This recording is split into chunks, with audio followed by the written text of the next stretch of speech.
Tervist! Üldiselt teavad tänapäeval kõik, mis asi see nanoplast ja mikroplast on, aga ma selgitan igaks juhuks, et tegemist on looduslikku keskkonda sattunud plastiga, mis erinevate keskkonnamõjude tõttu aina väiksemaks muutub ja mida leidub tänapäeval sisuliselt igal pool ja kõiges, sealhulgas kõiges, mida sa sööd ja jood ja paraku ka õhus, mida sa sisse hingad. Ma tahaksin ka ära märkida, et kuigi tavaliselt kasutatakse igasuguse plastreostuse iseloomustamiseks väljendit mikroplast, oleneb tegelikult õigem nimetus plastituki suurusest. Aga ma ei hakka ka täna selles osas mingisugust absoluutset korrektsust taotlema, nii et kui ma nimetan vahepeal kogemata nanoplasti mikroplastiks, siis ma ei tea, andke mulle palun andeks. Ma olen makroplasti mõjust inimesele ja tema tervisele teinud videoid ka varem ja jutukasti alla panen ma viidad 2 videole, milles ma uurisin, kas mikroplast võib põhjustada südamesurmasid ja kas see võib vähendada lihastreeningust saadavat kasu. Täna ma tahaks aga rääkida sulle sellest, miks me peaksime tegelikult võtma seda plasti teemat palju tõsisemalt, ja seda just lähtudes meie vaimsest võimekusest ja vaimsest tervisest. Samuti toon ma välja uuringud, mis näitavad, et nanoplasti jõuab ajusse väga lihtsalt ja kiirelt ning võib seal põhjustada äärmiselt ebameeldivaid asju ja muuta meid sõna otseses mõttes rumalamaks ja haigemaks. Väga suur osa uuringuid, mis nano- ja mikroplasti puudutavad, on läbi viidud närilistel ja mõnikord isegi in vitro ehk siis katsetaldrikul. Aga kuna teema on oluline, siis kraabime kokku kõik, mis meil on ja teeme sellest, nagu öeldakse, vastavad järeldused. Aga esmalt me peame üldse ju küsima, et kuidas ja kas me üldse teame, et plast, antud juhul siis ikka ennekõike nanoplast ehk äärmiselt väikesed plastitükikesed, jõuavad inimese aiu ja jäävad sinna pidama.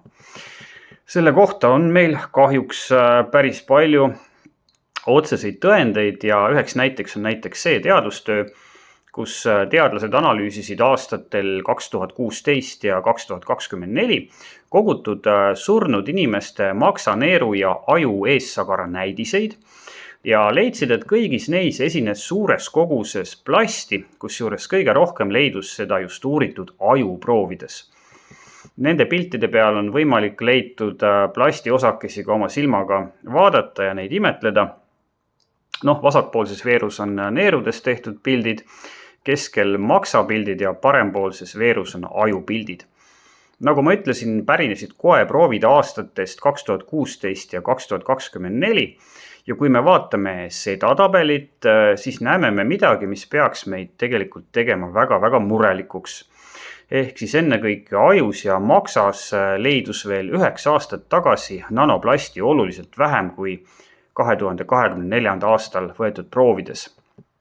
Teisisõnu, me teame, et üldine keskkonnaplasti tase tõuseb pidevalt ja antud uuring näitas, et mida rohkem on plasti meie keskkonnas, seda enam on seda ka meie sees. Ja 2024. aastal võetud ajuproovides moodustas nanoplast aju kogukaalust keskmiselt tervelt 0,48%.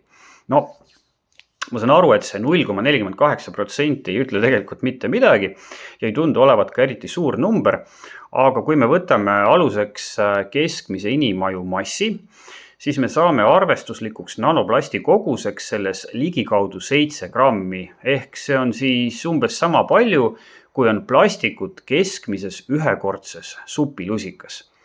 Ja mis veelgi uskumatum, see üks keskmine supilusikas oli tõepoolest ainult keskmine näitaja, sest kõige kõrgem näitaja, mis 2024.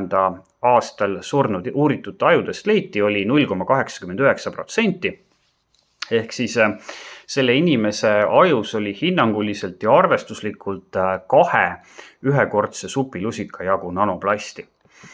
Siinkohal peaks ära mainima, et selle uuringuga seoses on tehtud kriitikat, sest meetod, mida siin aju plasti sisalduse tuvastamiseks kasutati, võib anda aju suure lipiidide sisalduse tõttu tegelikust pisut kõrgemaid tulemusi.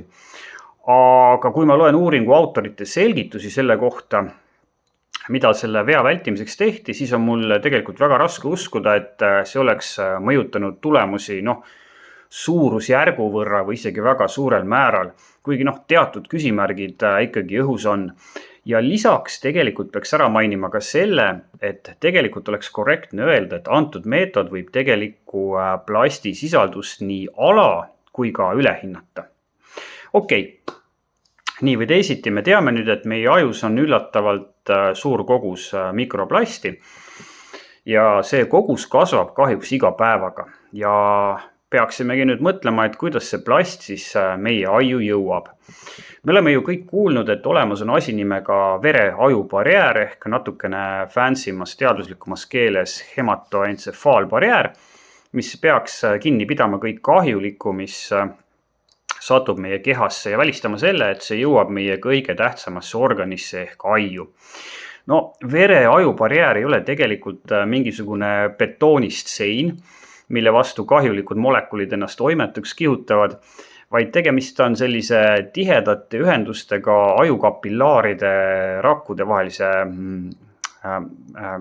moodustisega, mis ütleme nii, et on omalaadne selektiivne filter, mis laseb läbi soovitud molekulid, näiteks glükoosi ja aminohapped, aga takistab kahjulike molekulide läbivoolu. Lisaks on veel antud barjääris tegevad erinevad teatud rakud, mis üritavad ka ebasoovitava ja ebasobiva kraami rajalt maha võtta. Aga nanoplastil on kahjuks jälgitud võimet siseneda läbi selle vere-aju barjääri ajurakkude pinnal, ajusse rakkude pinnal või siis rakkude sees ja lisaks muutub aju kaitsev barjäär auklikuks, kui see on haaratud põletiku poolt, mille põhjuseks on siis peamiselt ebaterved eluviisid, halb toitumine, vähene magamine, vähene füüsiline aktiivsus ja muidugi kahjuks ka vananemine. Need aju sisenemise viisid puudutavad plasti, mida sa enesel igapäevaselt sisse sööd ja jood. Aga tegelikult halva üllatusena siseneb aju üsna kergelt ja üllatavalt kiirelt ka nanoplast, mida me sisse hingame. Esiteks on olemas nähtus nimega mukotsiliaarne clearance, mille kaudu sisse hingatav nanoplast jõuab meie seede kulglasse ja sellega on seotud hingamisteede limakiht, epiteelrakud ja neel.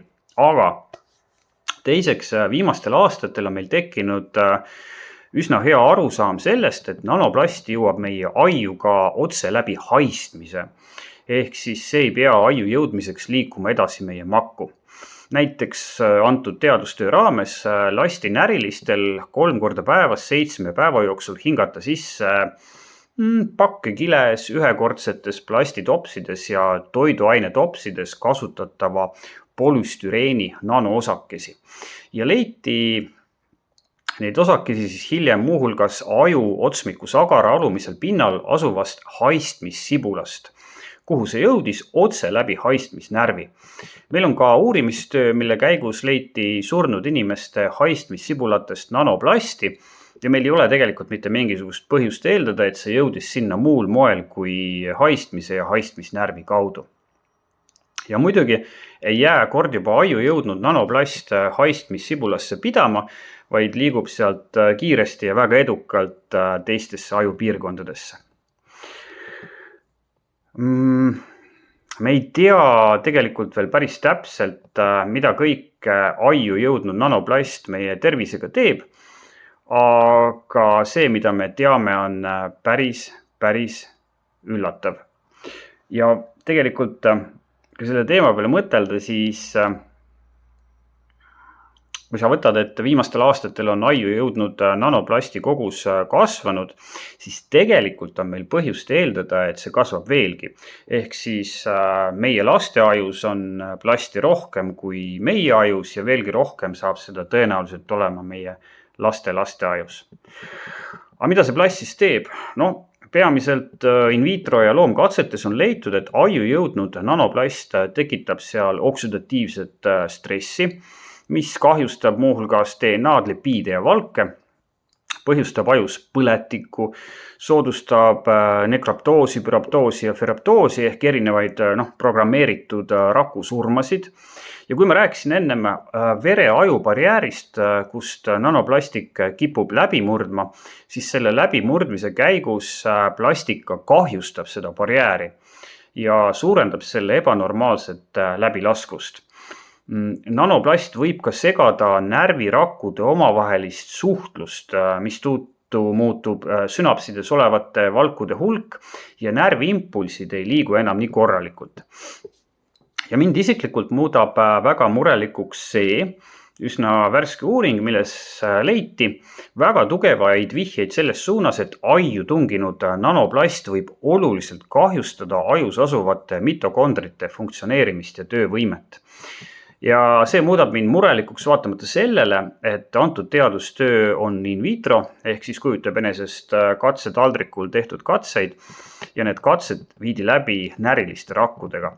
Vaata lihtsalt, kui sa peaksid esile tooma, milline on elus organismi kõige olulisem osakene või organell, mida seostatakse tänapäeval hea tervise ja pikaealisusega, siis tuleks tõenäoliselt pika puuga esikohale mitokonder, sest sellest sõltuvad algtasandil meie organismis sisuliselt kõik funktsioonid. Aju mitokondrid on sellised nagu väikesed elektrijaamad, nende põhiülesanne on toota rakkudel energiat adenosiin-trifosfaadi ehk ATP näol, et närvirakud saaksid saata ja töödelda signaale. Lisaks aitavad nad hoida raku nii-öelda sisemist korda, kontrollivad kaltsiumi taset, osalevad oksidatiivse stressi ohjamises ja võivad ka õigel ajal ja õiges kohas käivitada raku programmeeritud surma, siis kui see rakk on omadega nii läbi, et sellest enam mitte mingisugust asja ei saa ja pole teist mõtet enam parandada.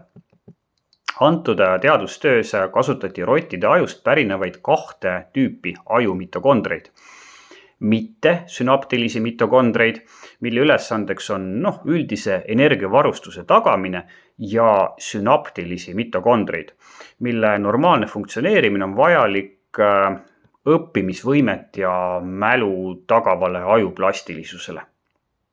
Uuring on äärmiselt spetsiifiline ja kui sind huvitavad detailid, ehk siis näiteks see, kuidas plast haavab elektrotranspordi ahela erinevaid komplekse, ja nende seotust, siis sa leiad viida uuringule jutukasti alt. Aga siinkohal ma toon tegelikult välja peamise leiu, milleks on see, et nanoplast kahjustab aju mitokondrite võimet toota aju normaalseks funktsioneerimiseks vajalikku energiat. Ja see leid on oluline muuhulgas sellepärast, et erinevate neurodegeneratiivsete haiguste puhul, nagu näiteks Alzheimeri tõbi, on üheks läbivaks nii-öelda motiiviks see, et ajurakkudel jääb väga palju energiat puudu ja see kiirendab haiguse süvenemist väga oluliselt. Ma ütleks, et pole põhjust praegu arvata, et aiu kuhjuv plastik otseselt põhjustaks dementsust, aga see kindlasti soodustab antud tüüpi haiguse teket, mistõttu kuna me teame, et plastikut on inimese ja inimeste ajus aina rohkem, siis tekitab see tõenäoliselt varem või hiljem või on äkki juba tekitanud olukorra, kus dementsust hakkame me nägema aina enam ja aina nooremas eas. Ja kuna plast mõjutab ka sünaptilisi mitokondreid ja kuna plasti on igas vanuses inimeste ajus aina enam, on sellel ka kindlasti aina suurenev mõju laste õppimisvõimele ja mälule. Me ei tea, kui suur see mõju tänapäeval on, me ei tea, kui suur see saab olema homme, aga see on kindlasti olemas ja on kindlasti süvenev. Kui viimases tutvustatud uuringus leiti, et nanoplast kahjustab ajus mitokondrite töövõimet ja nende normaalset funktsioneerimist, siis ka üldiselt hakkab tegelikult välja kujunema pilt, et ajus on just meie jaoks üliolulised mitokondrid need, mis saavad nanoplasti tõttu kõige valusama löögi. Ja kokkuvõtteks midagi väga rõõmsat siin öelda ei ole. Olukord on pehmelt öeldes murelikuks tekitav, muret tekitav. Ja kõige hullem on tegelikult see, et siin ei ole olemas mitte mingisugust tõsiselt võetavat või lihtsalt lahendust, sellepärast et Plasti on ju tegelikult kõiges, mida sa sööd ja jood ja ka õhus, mida sa sisse hingad. No, sa võid ju öelda, et ma muudan oluliselt olukorra paremaks, kui ma ei joo enam plastpudelist ja ma näiteks ei mässi oma toitu enam kile sisse, et siis see kindlasti parandab olukorda, aga tegelikult suures plaanis see ei anna sulle mitte midagi. Ja sellest ei ole nagu tegelikult eriti kasu. Nii et kui üldse midagi ette võtta, siis ma arvan, et mõnes mõttes on meie tänases ja homses seisus varasemast veelgi tähtsam see, et sa toitud tervislikult, magad korralikult ja teed regulaarselt aeroobset ja lihastreeningut. Sest see kõik muudab su keha tervikuna ja ka su aju vastupidavamaks nende negatiivsete mõjude vastu, mida sinus igapäevaselt kuhjuv plastik põhjustab. Jõusaalis näeme!